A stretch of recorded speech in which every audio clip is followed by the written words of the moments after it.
হাসরের ময়দানে একজন আবেদ দাঁড়াবে, 500 বছর ইবাদত করছে লাগাতার। আল্লাহ বলবে, রে আবেদ, জান্নাত চাও কিনা? বলে চাই। কিসের বিনিময়? ইবাদতের বিনিময় নাকি আমি মালিকের দয়ার বিনিময়? কয় তোমার দয়া লাগবে না, আমার 500 বছরের ইবাদতের দ্বারা জান্নাত দিয়ে দাও। আল্লাহ বলবে, ফেরেশতা, আমার বান্দার একটু সামন দিকে নিয়ে যাও। জাহান্নামের গরম হাওয়াটা আসিয়া শরীরের মধ্যে টাচ করবে, বলবে পানি দে, কলিজা শুকায় গেছে। একজন ফেরেশতাকে আল্লাহ অর্ডার দিবে, পানি নিয়ে যাও। 1 গ্লাস পানি নিয়ে বান্দার সামনে ঘুরবে, পানি পানি বলবে, কেউ দাও আমারে পানি। বলে এমনে দিব না, কি চাও? আমার 1 গ্লাস পানির দাম 500 বছরের ইবাদত। আল্লাহর বান্দা বলবে, ইবাদত করে জান বাঁচাইয়া লই নে, তুই 500 বছরের ইবাদত, আমারে পানি দে। ফেরেশতারে 500 বছরের ইবাদত দিয়ে 1 গ্লাস পানি নিয়ে পান করলো।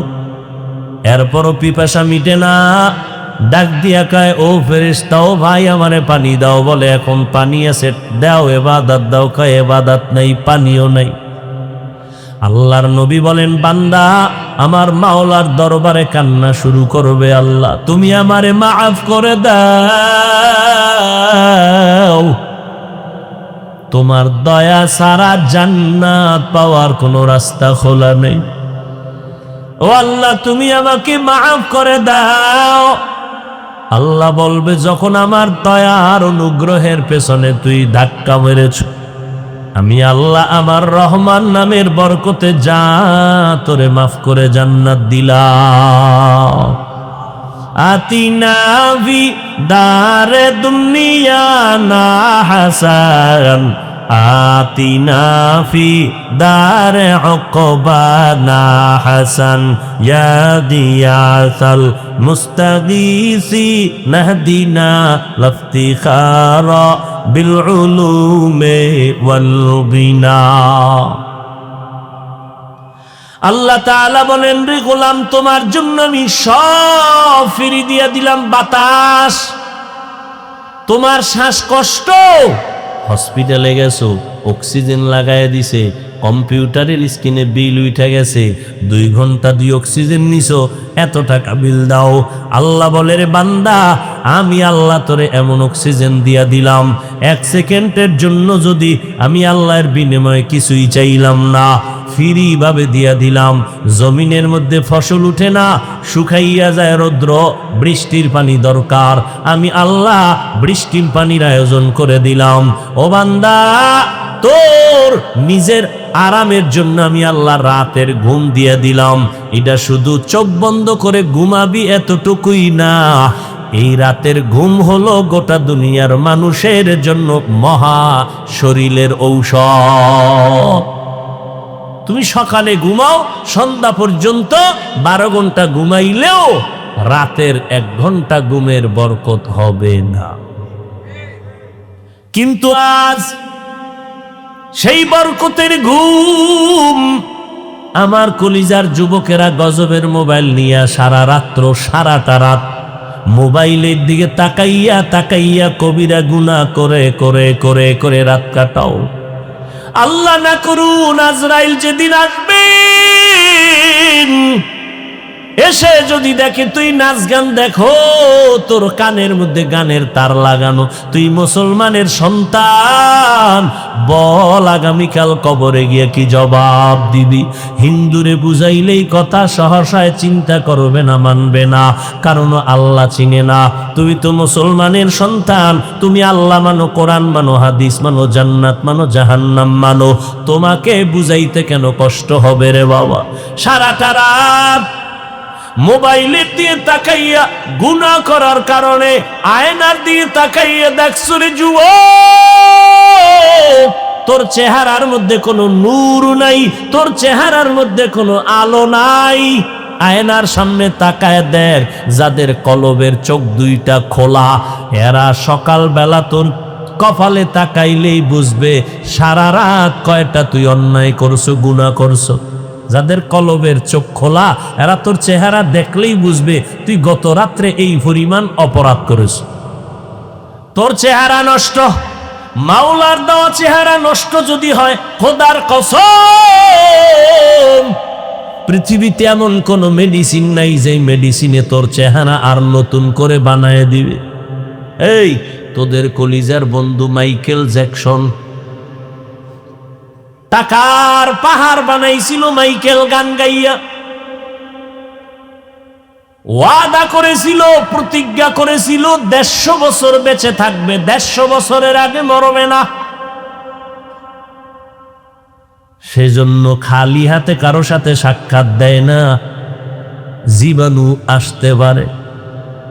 প্রায় 20 জনের মতো ডাক্তার মাইকেলের চারপাশে 24 ঘন্টা পাহারা দেয়, কোনো খানার শতবার চেক করে খায়।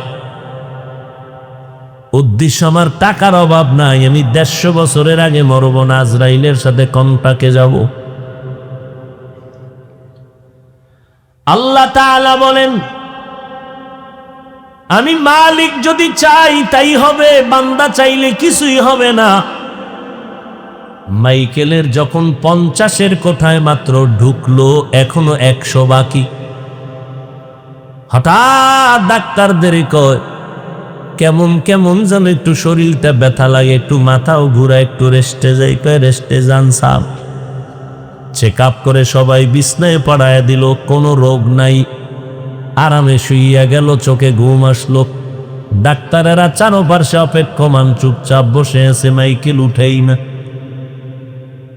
এমন ঘুম দেওয়ার পর স্বাভাবিক সময়ের থেকে বিলম্ব হয়ে যাওয়ার পরে ডাক্তাররা টাচ করলো, শরীর দেখে পুরা শরীর ঠান্ডা, কাঠের মতো শক্ত হয়ে গেছে। ডাক্তারেরা চিৎকার দিয়া কয়, আমরা 20 জন ডাক্তার চেক আপ করলাম, রোগ নাই। যেই মাইকেল 150 বছরের আগে মরবে না, ওই বান্দাটা 50-এর কোঠায় গিয়া আমরা ধরেই রাখতে পারলাম না। কোন ফাঁকে দিয়ে যে আজরাইল ঢুকলো আমরা অনুভব করি নাই। এরে যুবক, তোর যৌবনটা মরণ পর্যন্ত 100 বছর থাকবে। আরে তোর যৌবনটা মোটামুটি 40-45 বছর পর্যন্ত আল্লাহ থাকার একটা ব্যবস্থা করছিলেন। আজকে সেই কবিরা গুনাহ মোবাইলের কারণে তোর শরীরের যৌবন নাই, জীবনটাও নাই, তোর কিডনি নষ্ট হয়ে যাইতেছে। তুই পরীক্ষা কর, দেখ যে ডাক্তারখানায়। তোর হাত কিন্তু দুর্বল হয়ে যাইতেছে, তোর চোখের পাওয়ার কিন্তু দিন দিন কমতেছে, মাথা ব্যথা বাড়তেছে, বুকে ব্যথা বাড়তেছে। ও বান্দা, তুই এখন পড়ালেখা করতে চাও না, বই সামনে নিলে কিছুই বুঝো না, চোখে দেখো না ধোঁয়া, বই পড়তে চাও না। এখন আব্বা আম্মারে কইতেছু, নকলের রাস্তা খুলে দাও, নাইলে পরীক্ষা দিয়া লাভ নাই। নকল ছাড়া পাস করা যাবে না। আর একটা রাস্তা মাওলায় দিছে, করোনা। এই করোনা যদি আরো 10টা বছর হইতি, অটো পাস হইয়া বড় ইঞ্জিনিয়ার হইতি।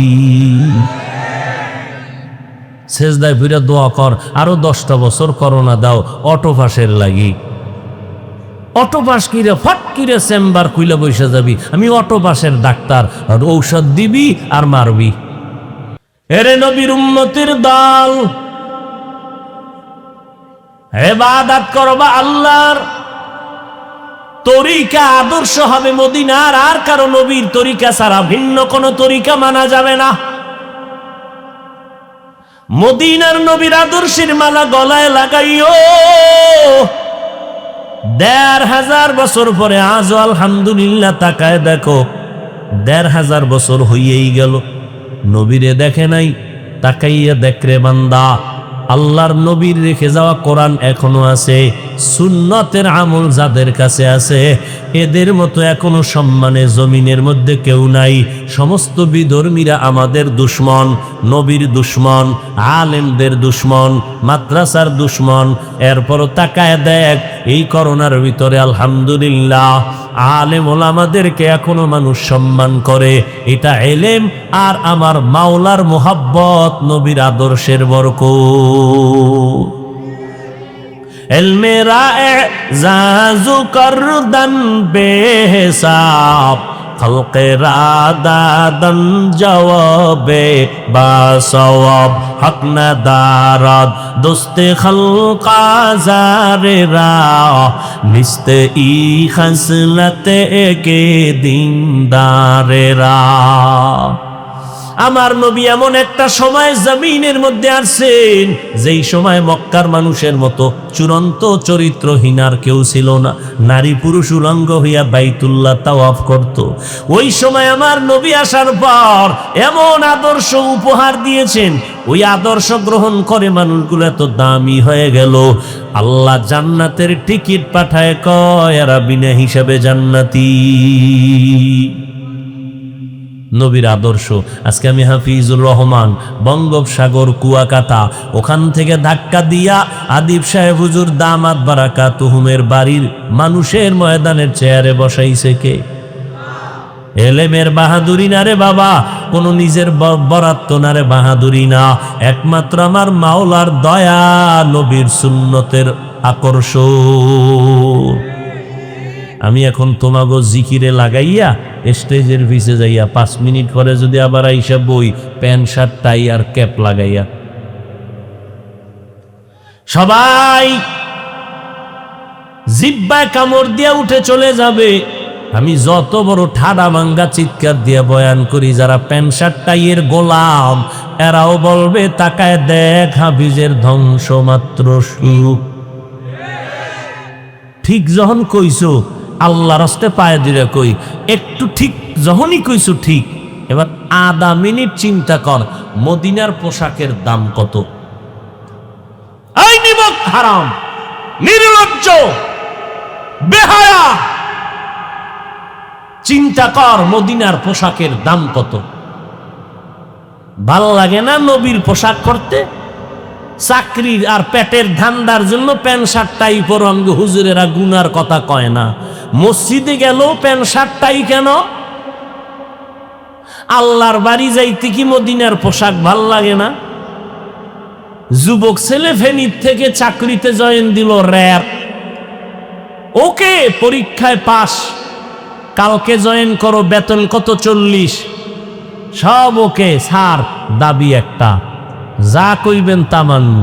শীতের মধ্যে পানির ভিতরে সারা রাত দাঁড়ায়া দোয়া ইউনিস পড়তেও রাজি, হার ভাঙ্গা পরিশ্রম করব।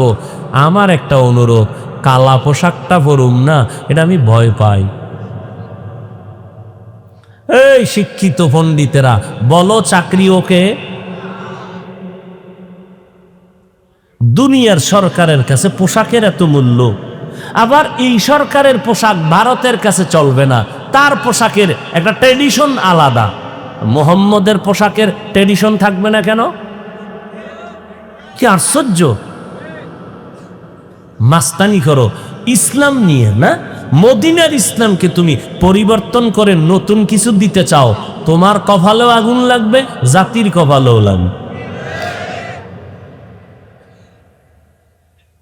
ও নবীর আশিক উম্মতের দল, নবীর সুন্নতের আমলের এত দাম।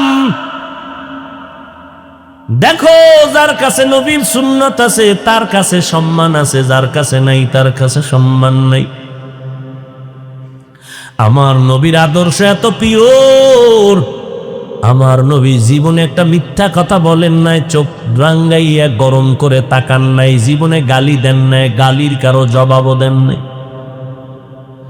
এরে নবীর আশিক উম্মতের দল, মায়ার নবীর আদর্শের পাগল গোটা দুনিয়া, কিন্তু আজ এই 1500 বছর পরেও কত বিধর্মীরা নবীর শুধু আদর্শ দেখে মুসলমান হয়ে গেল। কিন্তু কপাল বড় খারাপ, মুসলমানের 24টা ঘন্টা বয়ান করে তাবলিগলারা, পীর সাহেবরা, খতিব সাহেবরা, আমরা বক্তারা, এরপরেও দেখা যায় বয়ান কইরা পায়ে দইরা বুঝাইয়া বুঝাইয়া বুঝাইয়া মোনাজাতটা দিয়া প্যান্ডেলের বাইরে গিয়া গাড়িতে উঠতে না উঠতে দেখি চাচায় ধুম ধুম বিড়ি টানতেছে দাঁড়ায়া। মোনাজাতে কি বিড়ি চাইছো? মোনাজাতটা দিয়া বাসায় যাওয়ার আগে প্যান্ডেলের সিপাই বিড়ি। কি বয়ান শুনছো? তুমি হয়তো ভাববা বিড়ি এটা সামান্য, মানুষ জাগায় অপরাধ বড়টা করে না, ছোট থেকে আস্তে আস্তে বড়র দিকে যায়। ও আল্লাহর বান্দারা, নবীর আদর্শের মালা গলায় লাগাইয়া চলো। কয়দিন আর দুনিয়াতে বাহাদুরি করবা?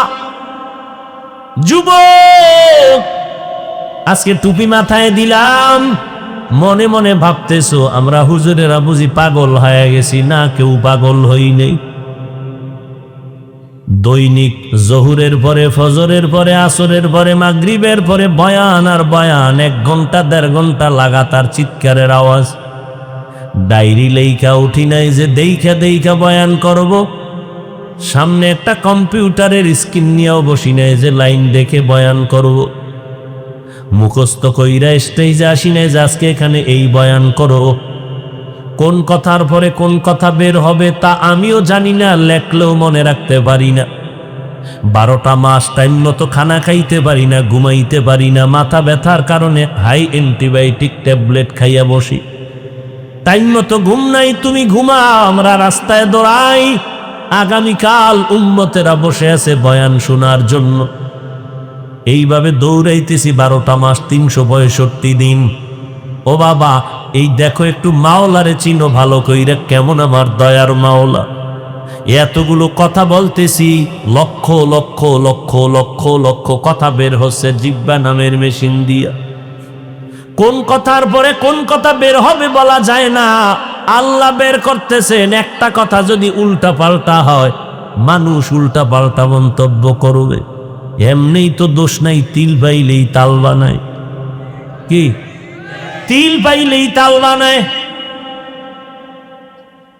নামাও এরে নামাও। নাস্তিকের মাথা গরম, মুরতাদদের মাথা গরম। হুজুর হইয়া কেন আবার কপ্টারে হেলিকপ্টারে দৌড়াবে? মাথা গরম, ঘুম নাই, খানা নাই। হুজুরেরা এত টাকা লইয়া যায় কই? হুজুরেরা যতই টাকা লইয়া দৌড়ায়, তোর মতো বেঈমানের মতো কোনো নারীদের ক্লাব বানাবে না, সিনেমা হল বানাবে না। আলেমদের টাকা হবে জমিনে কোরআনের মাদ্রাসা বাড়বে। কিন্তু দুঃখ, নাস্তিক বেঈমানের মাথা গরম হয়েছে, এজন্য কোনো দুঃখ নাই। ও মুসলমান, তোমার কলিজা জ্বলে কেন? তুমি ওদের সাথে তাল মিলাইয়া আলেমদের বিরোধিতা কেন করো? হাটহাজারীর হুজুর বলে গেছেন, হেলিকপ্টার আমার কাছে রিকশার মতো। তুমি নাস্তিকের জুতা দেখাইয়া বলবা, এই বেঈমানের বাচ্চারা শুনিয়া রাখ, আমরা মুসলমানের জাতি, মদিনার আদর্শওয়ালা উম্মত। ওরে কোরআন পড়লে, মদিনার নবীর আদর্শ মানলে, কোরআন পড়লে, মাদ্রাসায় পড়লে, আমার মাওলা এমন সম্মান দেওয়ার মালিককে না তোমার আব্বায়? তোমার আব্বাই যদি সম্মানের চাবি হইতো, আমারে পাড়াইয়া মারতো কত যুগ আগে। তুমি জ্বললে ফিরা মইরা যাইতেছ। আল্লাহ কয়, আমি চাইলে সব হবে, বান্দা চাইলে হবে না। নমরুদ চাইলো ফেরা, আরে নমরুদ চাইলো ইব্রাহিম নামের কোন বান্দারে আসতে দেওয়া হবে না, স্বামী আর স্ত্রী আলাদা হয়ে যা। আল্লাহ কয়, আমি চাইছি নমরুদ তোর নাকের ডগায় ভাড়ামু ইব্রাহিম রে। কাদ্দা টিকলো। ফেরাউন কইল, মুসা নামের কোন পুত্র সন্তান জন্ম দিতে হবে না, কোন ছেলে সন্তান আসলে হত্যা করে দাও। মুসা আসতে পারবে না। আল্লাহ কয়, আমি চাইছি তোর ঘরে পাঠাইয়া তোর টাকায় মিশরে বড় করুম, এবং মাঝে মাঝে 2-1টা চর মারিয়া তোরে সাইজ করাবো মুসার হাত দিয়া। কাড্ডা টিকলো। ওয়ামা কারু ওয়ামা কারাল্লাহ ওয়াল্লাহু খায়রুল মাকিরিন।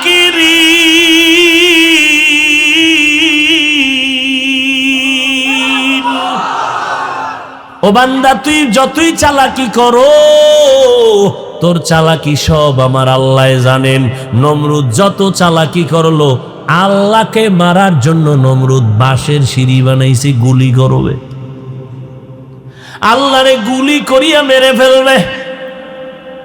ওই নমরুদ, উপরে গিয়া তীর মারিয়া এরপরে রক্ত লাগায় নিয়েছে, কয় দেখ রক্ত আল্লাহ নাই মাইরা লাইছে। ওই নমরুদ্দের আমার আল্লাহ ধ্বংস করার জন্য একটা ফেরেশতাও পাঠায় নাই, অসুস্থ মশার সাথে জুতা মোবারক। সে আল্লাহ আসেনি, জুতা আসেনি, মশা আসেনি, ঘুমের ভিতরে তোমার কানের সামনে গান গায়নি। মশায় যদি কয় ঢুকলাম রে তোর নাকে দিয়া, কেন ঢুকছো? কয় ভাবছিলাম তুই নমরুদ। এই ভাইবে যদি ঢুকেইয়া চান্দির ভিতরে যায়, বাহাদুরি আছে? এইবে না। পানি দৌড়ায়, পানি পানি প্রবাহমান। পানির বাস্তব গুণ কি? প্রবাহমান। কাটা বন এটা কোনো বাধা মানে না। সেই পানি তোর গলায় যে আটকায় গেছে, যায় না? কথা কয় না। ধর খাওয়ারও কোনো কায়দা নেই, ও পানি আটকায় গেছে, ওনার কোনো আওয়াজ নেই। এই হাত দিয়ে নাড়ায় সারায় যা কইছে দুই তিনজনে দৌড়ে দেয় নাই। যেই পানি দৌড়াচ্ছে কেউ বাদ দিয়ে রাখতে পারে না, সেই পানি তোর গলায় গিয়ে যদি হঠাৎ করে আটকায় যায়, জাগাত মরণ হয়ে যাবে। বুকে গিয়ে আটকায় গেলে মরণ হবে। আজকে তুই স্বাচ্ছন্দ্যে হাসি মুখে বয়ান শুনতেছো, না জানি কালকে এই টাইমে মাইকে আওয়াজ হয় অমুক বান্দা দুনিয়ায় জিন্দা নাই। ও আল্লাহর বান্দারা, আমার মায়ার নবীর ওই আদর্শের কারণে আজ এত সম্মান। ও বাবা, আজকে তুমি মনে মনে ভাবতেছো হুজুরদের কথা মতো চলতে গেলে স্বাধীনতা থাকবে না। এই যুবক, অশিক্ষিত বাবারা, বৃদ্ধ বাবাজি, পর্দার আড়ালের আম্মা জানেরা, আপনারা নামাজ পড়েন না, রোজা রাখেন না, দাড়ি রাখেন না, পর্দা করেন না, স্বাধীনতা নাই। এই জন্য স্বাধীনভাবে চলতেছেন। এবার আমগো দিকে তাকাইয়া বলেন, আমরা যারা নবীর তরিকা মাইনা চলতেছি, বলেন আমরা নবীর তরিকা মানার কারণে আপনাদেরকেও দেখছি আমি পরীক্ষা কইরা, আমগো স্বাধীনতা মোটেও নষ্ট হয় নাই। আপনারাও তিন বেলা খাইতেছেন, আলহামদুলিল্লাহ, আমরাও তিন বেলা খাইতেছি। বরং একটু ধাক্কা দিয়ে যদি বাড়াইয়া কই, আমরা 5 বেলা খাই এবং আপনাদের থেকে পিওর পিওর পিওর হালাল খানা খাই। আমরা বিড়ি খাই, গাঁজা খাই, পিওর খানা। এরপরে যদি পিওরের মধ্যে আবার কোনো ভেজাল থাকে, শুরুতেই ভেজালটাও দূর হয়ে যায়। বিসমিল্লাহি ওয়া আলা বারাকাতিল্লাহ, কি শেষ। তাবিজ লাগাই দিছি, খানা বিষ থাকলে পানি। ও আল্লাহর বান্দারা, আপনারাও নবীর তরিকা বাদ দিয়ে চলতেছেন, ব্যবসা করেন, চাকরি করেন। আমরা নবীর তরিকাওয়ালারাও ব্যবসা করে, চাকরি করে। কই আমগো পিছনে তো ফালাইতে পারলেন না। আপনারা নবীজির আদর্শ বাদ দিয়া বিয়া শাদী করলেন, সন্তান নিলেন, দেশ বিদেশ ভ্রমণ করেন, আমরাও তো করি। আমগো কই পিছনে ফালা আপনারা উপরে উঠছেন, 1 সেকেন্ড উঠতে পারেন নাই। বরং আলহামদুলিল্লাহ, আপনাদের সম্মানের মেয়াদ আছে, আমগো সম্মানের মেয়াদ নাই। আপনাদের চেয়ারের মেয়াদ আছে, কোরআনওয়ালা নবীর আদর্শওয়ালাদের চেয়ারের কোনো মেয়াদ নাই। চেয়ারম্যানের চেয়ার কত কয় 5 বছর, জোরে থাকলে আরো কয়েক বছর। আর উলামায়ে কেরাম, নবীর আদর্শওয়ালাদের সম্মানের চেয়ারের মেয়াদ দুনিয়ার হায়াতের শেষ পর্যন্ত। এরা দুনিয়াতেও বাদশাহ, আখিরাতের ময়দানও হবে বাদশাহ। ও যুবক, মাথায় টুপি দিলে গরম লাগে, তোমার থেকে কম বুঝি না। এরপরেও কেন টুপি ভালাই না রে বাবা? আজকে যদি তোমার মতো প্যান্ট শার্ট টাই লাগাইয়া রাস্তায় চলতাম, কেউ আমাকে বাধা দিত না। এই টুপি মাথায় দিলে মাথা গরম, দাড়ির কারণে যৌবনের ভাব সাপ চলে যায়, লম্বা জামা পরার কারণে শরীরটা গরম লাগে। কি গরম লাগে? ফ্যান দিতে গেছি, পারেন ওটা ঘুরে না। যত নষ্ট ফ্যান সব বোঝেন, বুঝেন না? সিরা টাকা চালাইতে না, কারে দেয়? আমগো হাদিয়া। আর কই মসজিদে জুমার দিন বউ খাই সিরা টাকা, বা টেনশন নাই, নোট 10 টাকা পকেটে দে, জুমায় যাম। কি সব ভাইরা আমার, এত গরমের পরেও তো জামা খুললে ফেলাইছি, এই গরম সহ্য করা যায় না, আজ গেঞ্জি দিয়ে বয়ান হবে। এত প্রচন্ড শীত, ঠান্ডা পানি দিয়া ফজরের নামাজ পড়তে কি কষ্ট বুঝবে না, কারণ নামাজই ঘরানোর বুঝবে কেমন কি পরিমাণ কষ্ট। আবার গোসল লাগলে ঠান্ডা পানি দিয়া গোসল করিয়া তারপরও নামাজ পড়ে, এক বেলার নামাজও বাদ দেয় না। অযুবক, কারণটা কি রে বাবা? একমাত্র কারণ, হুজুরদের কথা যদি তোমরা বলো আমরা মানি না, 1 মিনিটের জন্য তোমার সাথে আমি একমত হয়ে গেলাম, ঠিক আছে, মানার দরকার নাই, কিন্তু আমার মাওলার কোরআনটা একবার হাতে নাও। ওই কোরআনটা যদি বলো হাফিজ ভাই আরবি বুঝি না, বাংলা পড়ো, কয় কিনার টাকা নাই, মোবাইলে ডাউনলোড কর। আজকে বাসায় গিয়া মোবাইলে সার্চ দিবি বাংলা ব্যাখ্যা গ্রন্থ কোরআন শরীফ, দেখবে 114 সূরা সিরিয়ালে নেমে গেল, ডাউনলোড কইরা নাও। এরপরে বলবা ওই কোরআন শরীফ আজকে 1500 বছর হয়ে গেল, বাইবেল আল্লাহর কিতাব ভেজাল ঢুকে গেছে, তাওরাতের মধ্যে ভেজাল ঢুকছে, ইনজিলের মধ্যে ভেজাল ঢুকছে। 1500 বছর পর্যন্ত আমার আল্লাহর কোরআন কত বেঈমানেরা অপচেষ্টা করলো ভুল বের করার জন্য। অযুবক ভাইরা বলো, আজও পর্যন্ত কেউ ভুল বের করতে পারছেনি? তোমার ধারণা কি, সন্দেহ কি কোরআনে ভুল আছে? একটা ভুল বের কর, এক্ষণ কোরআন শরীফ জ্বালায় দিন, টুপি টুপি বাপ, এক্ষণ দাড়ি কেটে ভালাম, এক্ষণ একটা ভুল পারলে বের করে দে, চ্যালেঞ্জ দেওয়া, যালিকাল কিতাব লা রাইবা ফি। অতএব ওই কোরআন সত্য। যুবকদের জবান থেকে আল্লাহর মহব্বতে জবাব চাই, বলো বাবা ওই কোরআন শরীফে জান্নাতের বয়ান আসেনি? মিথ্যা বলিস না।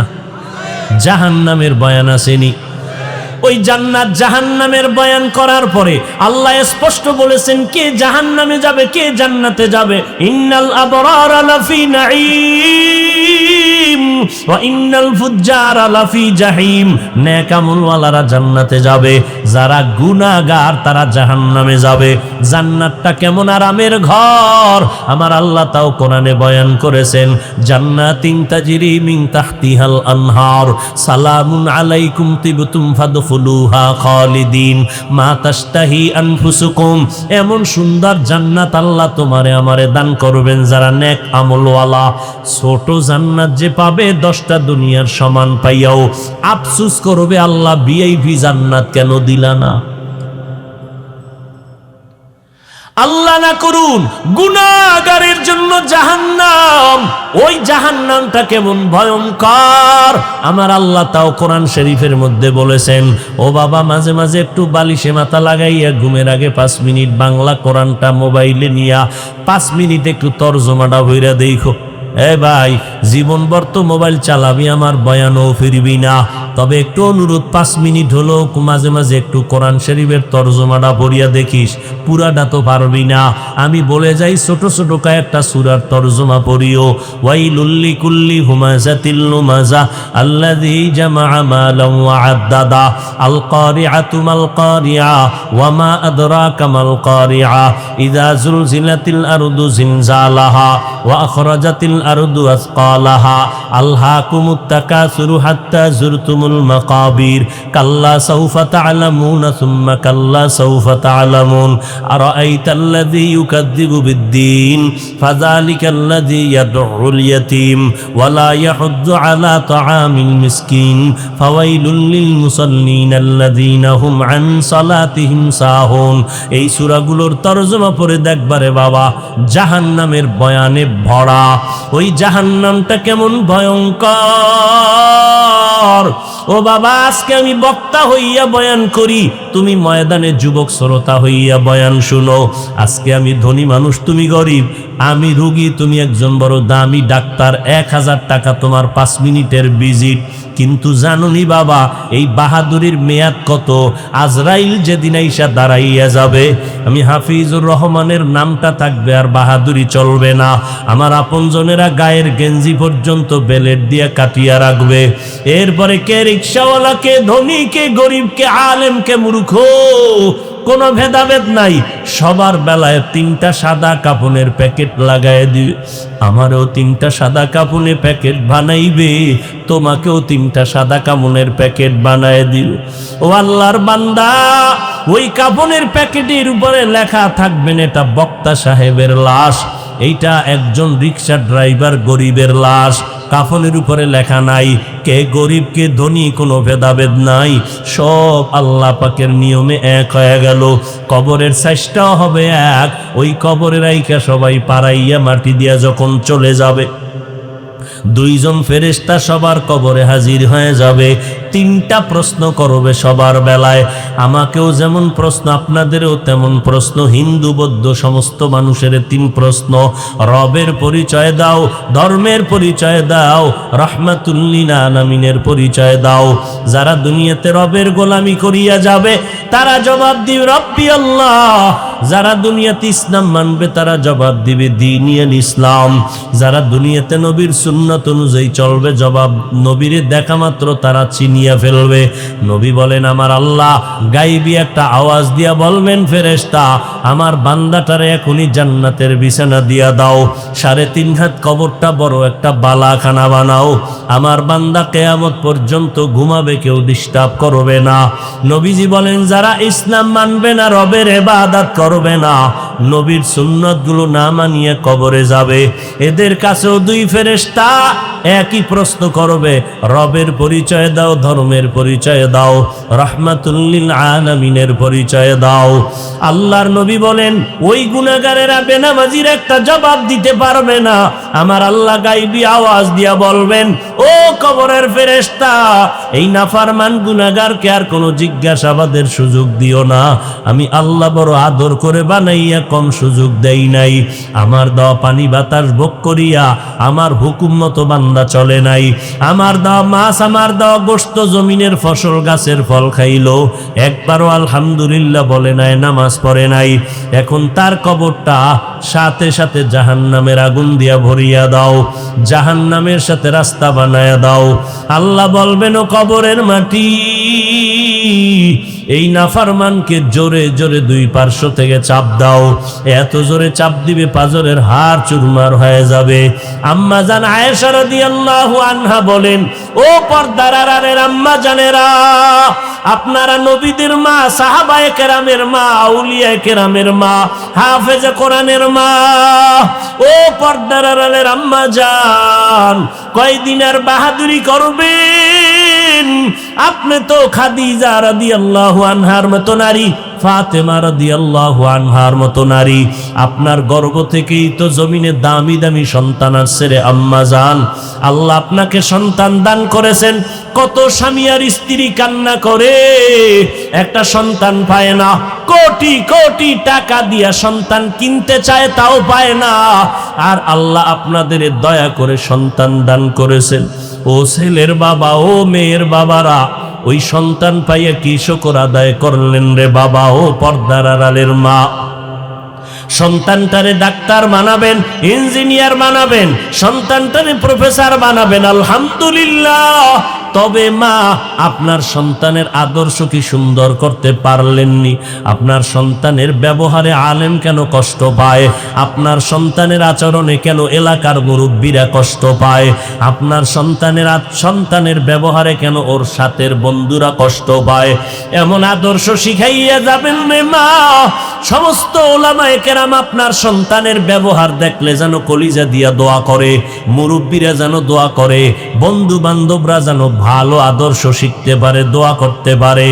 এমন সন্তানের আদর্শ শিখাইয়া ডাক্তার বানায় যান, আপনি মরিয়া গেলেও সন্তান আপনার জন্য দোয়া করবে, কবরে গিয়ে এই দোয়াটা আপনার জন্য বড় কাজ দিবে। আপনি যদি এমনিই মরিয়া যান কেউ আপনার খবর নিবে না, আর একটা আদর্শ সন্তান যদি বানায় যান ডাক্তার, ইঞ্জিনিয়ার, দুনিয়ার মানুষ ওই সন্তানের মোহাব্বতে পড়িয়া দোয়া করি আপনাকেও দোয়া করবে। ওরে আম্মা জানেরা, ও আব্বা জানেরা, আল্লাহর কাছে কান্না করে দোয়া করেন। হুজুরদের কাছে কতই না দোয়া চাইলেন সন্তানের জন্য, এর অর্ধেক দোয়া যদি মা বাবা আল্লাহর কাছে করতেন অনেক ফলাফল পেয়ে যাইতেন। এখনো সময় আছে, তওবা করিয়া দোয়া করেন। ও যুবক, ওই জাহান্নামের একটা সেকেন্ডের গরম সইতে পারবা না। আম্মা জানা এসে বলে, নবী একদিন আমার ঘরের মধ্যে বসে বসে দেখি নবী গুনগুন করে কান্না করে। আম্মা জান বলেন, আমি জিজ্ঞাসা করলাম নবী কেন কাঁদেন? মায়ার নবী বলেন, আয়েশা, হাসরের ময়দানে ভয়ঙ্কর আযাবের কথা মনে পড়েছে, কান্না করি। ও নবী কেমন ভয়ঙ্কর? মায়ার নবী বলেন, আয়েশা, এই জমিনের মধ্যে কিয়ামতের মাঠ হবে, নারী আর পুরুষগুলো উলঙ্গ অবস্থায় দাঁড়াবে, সূর্যের গরম শুরু হয়ে যাবে, মাটির জমিন তামা হবে, জাহান্নামের চিৎকারের আওয়াজ। ও যুবক, আল্লাহর নবী বলেন, ও আয়েশা, এমন ভয়ঙ্কর অবস্থা হবে সূর্যের গরমে, জাহান্নামের আগুনের গরমে, নবীরা পর্যন্ত গুনাহ নাই, তারাও কান্না শুরু করবেন। ঈসা নবী কাঁদবেন আর বলবেন, আল্লাহ আমাকে তাড়াতাড়ি বাঁচাও, সইতে পারি না। উম্মতের কথা একবারও স্মরণ করবেন না। নিজেকে বাঁচানোর জন্য আদম নবী কান্না করবেন, মূসা নবী কান্না করবেন, ঈসা নবী বলবেন, আল্লাহ আমারে বাঁচাও। আম্মা জানা আয়েশা বলেন, নবী তখন আপনি তো দো জাহানের সরদার, কি করবেন? আল্লাহর নবী বলেন, আয়েশা, আমি আমার মালিকের কদমের কিনারায় মাকামে মাহমুদে পরে কান্না শুরু করব আর বলবো, দয়ার মালিক, আমার উম্মতের বাঁচাও, আমার একটা উম্মত যেন জাহান্নামে না যায়। আমার উম্মতের জন্য আমি ঈসা নবীর মতো আসমানে যাই নাই, আমার উম্মতের খবর আসবে আমি জমিনের মধ্যে ছিলাম রে আল্লাহ, আমার একটা উম্মত যেন জাহান্নামে না যায়, আমি জান্নাতে যাব না। আল্লাহ অর্ডার করবেন, ও নবী কাঁদবেন না, কোটি কোটি মানুষের মধ্য থেকে বাছাই করে আপনার সন্তানকে আপনি জান্নাতের দিকে নিয়ে যান। ও নবীর উম্মতেরা, মায়ার নবী উম্মত গুলো বাছাই করে করে করে করে নিয়ে যাবে। আম্মা জানা এসে বলে, কেমনে বাছাই করবেন এত মানুষ? নবী বলেন, আমার উম্মতেরা যারা 5 বেলার ওযু বানাইয়া নামাজ পড়তো দুনিয়ায়, হাসরের ময়দানে এদের ওযুর অঙ্গগুলো নূরের আলোতে ঝলমল করতে থাকবে। আমি নবী দেখিয়া বাসিয়া বাসিয়া আমার উম্মত জান্নাতের ময়দানে নিয়ে যাব। ও আল্লাহর বান্দারা, স্কুলে পড়ো বাধা নাই, চাকরি করো, ব্যবসা করো, বাধা নাই, 5 বেলার নামাজটা আদায় করিও, মা বাবার দোয়া নিয়ে চলিও। মা বাবার চোখের পানি আর দোয়া ছাড়া তুমি সম্মানের চেয়ার পাও নাই, পরীক্ষায় ভালো নাম্বার উঠাতে পারো নাই, ওই মা বাবার চোখের পানি আর দোয়া আজকে তুমি গাড়ি বাড়ির মালিক। ও আল্লাহ, আজ এই ময়দানকে কবুল করে নেন। ওই আল্লাহর কাছে তওবার নিয়তে গুনাহ থেকে স্মরণ করে আল্লাহকে অন্তর দিয়া বলো, আল্লাহ এই জমিনে আসিয়া কম অন্যায় করি নাই, শয়তানের ধোকায় আজকে থেকে তওবা করে নিলাম, আর গুনাহ করব না, নামাজ ছাড়ব না, মা বাবারে কষ্ট দিব না, ওলামায়ে কেরামের বিরোধিতা করিয়া গুনাহগার হব না, নিজে নবীর সুন্নাত অনুযায়ী চলিয়া যাব। এই রকম পাক্কা গলায় ছুরি আসলে মরে যাব, নামাজ ছাড়া হবে না, নবীর তরিকার বাইরে চলবেন না। তওবা করার যদি নিয়ত হয়, খাঁটি তওবার নিয়তে দুটো হাত আল্লাহকে দেখায়া দেই, আয় আল্লাহ হাত কবুল করে নেন, তওবা কবুল করে নেন, তওবার উপরে মজবুত হইয়া চলার তৌফিক দান করেন। আলহামদুলিল্লাহি রাব্বিল আলামিন, ওয়াসসালাতু ওয়াসসালামু আলা সাইয়্যিদিল আমবিয়াই ওয়াল মুরসালিন ওয়া আলা আলিহি ওয়া আসহাবিহি আজমাইন। ইয়া আরহামার রাহিমিন, ইয়া আরহামার রাহিমিন, ইয়া আরহামার রাহিমিন, রব্বিরহামহুমা কামা রব্বায়ানি সগীরা। আল্লাহুম্মা ইন্নাকা আফুউন কারীম তুহিব্বুল আফওয়া ফা'ফু আন্না। আল্লাহুম্মা ইন্না নাসআলুকা রিযাকা ওয়াল জান্নাহ ওয়া নাউযু বিকা মিন